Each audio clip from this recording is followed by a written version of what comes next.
Hey guys, Pete here. Since I made this side and everything, I work in HVAC right now, so heating and cooling, and I figured I would just show you how to use an impact drill right here, like a implementation of like what would you use it on. So today I'm going to show you how to take apart an old air conditioning unit. So basically, if you get a new one and this gets replaced and the company that replaces it for you doesn't scrap it, it's a pain in the butt just leaving it sit around. It's an eyesore. So I'm going to show you how to take it apart and what to do with it. So first step is you need an impact drill, which is this. The impact drill, the difference between that and a regular drill, it doesn't have the adjuster at the top, so you can't adjust the speed or torque on it or whatever. This is just, it's meant to take stuff apart. Use it with metal a lot. You can also use it to put bolts in, but whatnot, or screws. So you need the right size tip for it. This is gonna be 5/16, so you can buy those anywhere. I recommend DeWalt, really good, but I mean, most brands nowadays are good, so it doesn't really matter. But what you're gonna do first is you're gonna take out all these little bolts around the outside of it that you can see they're visible. All you do is you make sure that right here on the side, that has an arrow pointing backwards, so that means reverse. You push that in. So now it's gonna spin in reverse. So what we're gonna do, all of them out. If you hear that really loud, obnoxious noise, like that's natural. That's what this does. Because when it does it, it's just going back and forth really quick, loosening that bolt where it's been rusted to it or stuck. It's a lot more efficient than using a regular drill when you're taking stuff apart, in my opinion. So I'm gonna go all the way around and take everything out, and I'll show you the next step.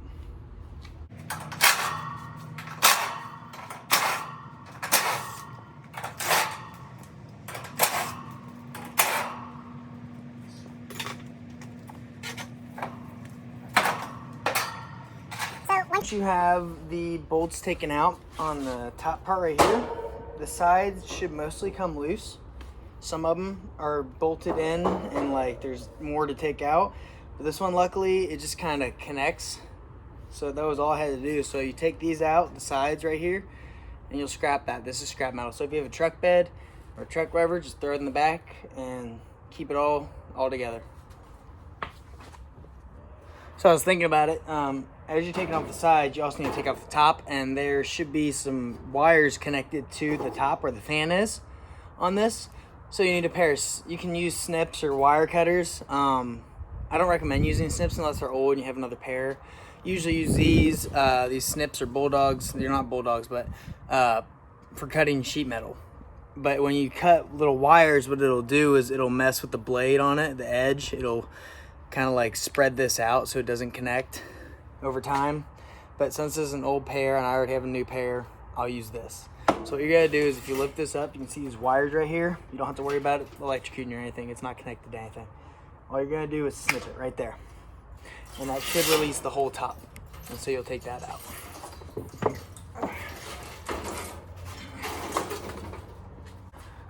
Then from there, it should be much easier to get the siding off.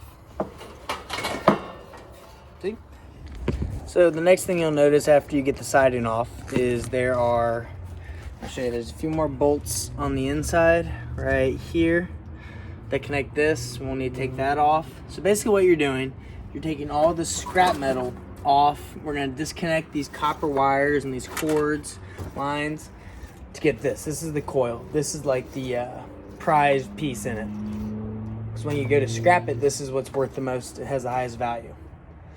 So we're gonna take these out and everything, and then I'll show you what to do next. So the piece right here, this piece of copper that goes into the coil itself, we're going to cut it off right here. You can use these as well for that. If they're used, don't want to use some new ones. But now that is disconnected pretty much. And we just gotta see all these spots where it's connected still. That's what we gotta take apart. So we'll keep get it. But we still have this right here. These lines go down underneath and in. All we have to do is cut it. Nice and simple. So cut at the lowest point and you'll have a big mess of wires and stuff. Just go for it. You might have to do it a few times. That's okay. Now that it's disconnected, this all should And if it doesn't, well then we gotta figure out where it's attached. And it is, I forgot. So you gotta cut the inside right here. This thicker piece of copper. So we won't really be able to use the snips efficiently on this because it's thick. So I'm gonna show you a new tool we're gonna bring out to use. So since we've got it all disconnected on the outside and everything, before we get a new tool, take it apart from the inside, this is not connected to anything, this coil. You can literally, some of them are like this, some of them are more solid, but you can literally take it out. So it's out of the way, got more room to work. So there was one spot we missed. Let's cut that real quick. All right, out of the way. Next, to get the thick copper, is we're gonna use a Sawzall. Sawzall is like, honestly, it's like a miniature chainsaw. It's really nice, really efficient. So grab that real quick. I'll show you how it works. I've got, some of them come with a battery, some of them you have to plug them in. This one's a plug-in, so I have an extension cord. It's all good to go. So let me bring it over to you real quick, show you how it works. Pretty simple. So there's safety on it. I have it turned off, but the trigger's right here. You have to put the saw in. So the saw is really simple. This is a metal cutting one. They have wood one. You can tell the difference because the metal, the teeth are really close together. The wood, they're more spread out. So you can see that. But how you would put that in is right here, because you have to buy them separately. This piece right here twists. You twist it like that, and this comes out. It latches on right there. So you put it back in, and then you let it go, it locks it in. So we're gonna cut it. You just have to hold it steady, basically. Use two hands and make sure that this wire is out of the way. So we'll go right here. Like that one's done. Get this one as well. Alrighty, cool. Just be aware of where you set everything. I'll do the best job of that. This is scrap. Cool. What you usually want to do is separate the copper and the scrap metal. I'll do that in a minute, but I'm gonna finish showing you how to take it apart before I do that. Next thing we're gonna do is take out these bolts right here, holding the compressor. Now you don't want to tip this over where we have it cut. This is open now. If you tip it, oil will come out of it, and it's a pain in the butt. You won't get it out of your clothes if you get it on you. So just be very cautious of that. So this is a 13, I bet. So if you have a ratchet or a wrench, size 13 is what I'm gonna use. I bet that's the right size. So let's find out. There we go. So all we do is you gotta go righty-tighty, lefty-loosey. I have a ratchet and wrench. It's pretty nice combo, Craftsman. That's what I like to use, I guess, tool-wise. People have different opinions on different brands, but if it works, it works. That's how I see it. So the way it works is righty-tighty, lefty-loosey. So usually on these ones, the Craftsman, you're gonna be pulling the small piece towards you.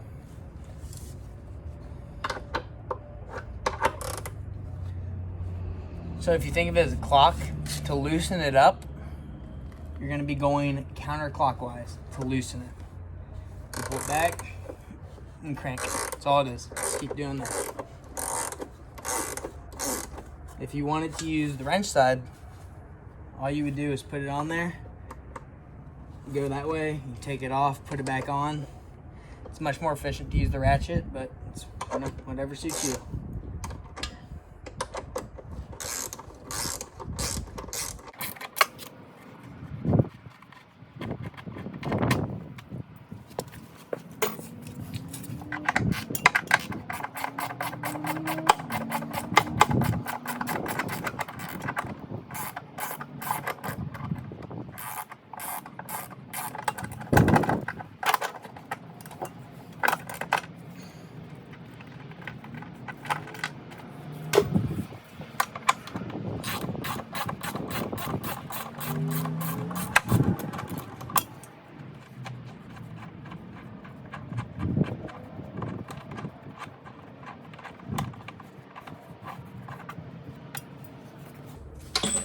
All right, so what we're gonna do next, since we're done with this, going to take this off of the base. So we're just gonna be really cautious about it. You want to tip it back away from you where these are the openings on this side. You want to lean it back. You don't want to lean that forward. It'll spill out, make a huge mess. Usually you want to cut most of this wire off, but it's fine. It's not a big deal. These are heavy, so if you're not like fit to pick up 90 pounds, don't attempt it. Have somebody else help you or have two people, but either way, you gotta get it off the base. So up and over, and we'll set it down over here on the side. Now we got the base. Usually these are plastic and they're trash, so you throw it away. So luckily with the coil that we just took out of that unit that we took apart, this one you don't have to cut the sides off or anything. It's good to go. You can give it to the scrap yard, scrap company, whatever, just how it is. So what I'm gonna do is, if it's not like that, if there's metal on the side where you have to cut it, I'll show you how to do that. So if, for example, it looks like this on the sides when you take it apart, right here, there's metal, you can't scrap this as aluminum coil because it'll be mixed. It's mixed metals at that point. So we have to take this off. We're gonna use that Sawzall I showed you earlier. We're gonna use that to cut this off. You just have to be careful. Pretty simple though. So show you how to do it. I like to kind of like hold it still with my leg when I'm doing it. You just gotta watch out for your toes and stuff. Or you're gonna get it right along the edge of it, right? This right here, this protection piece on the Sawzall, you want to push that up against it. Two hands, you just gotta go down nice and slow. Let it do the work.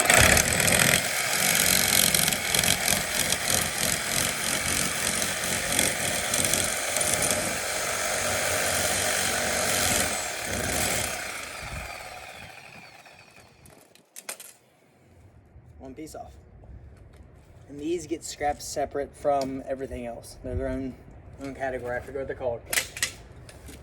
At least at the scrapyard around here in Hamilton, Ohio, that's what it is. So let's do the next piece real quick and call it a day. Actually, for some of these, you can do them on the outside right here.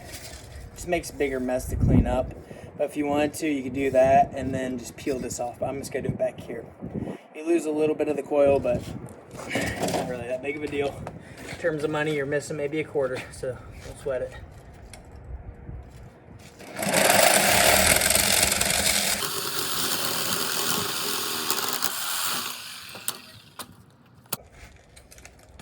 Just like that. And you can take these if you need to make more room in the truck or back of your car, whatever you're doing. They fold, maybe they're a pain in the butt, but nonetheless they fold if you need to make more room. So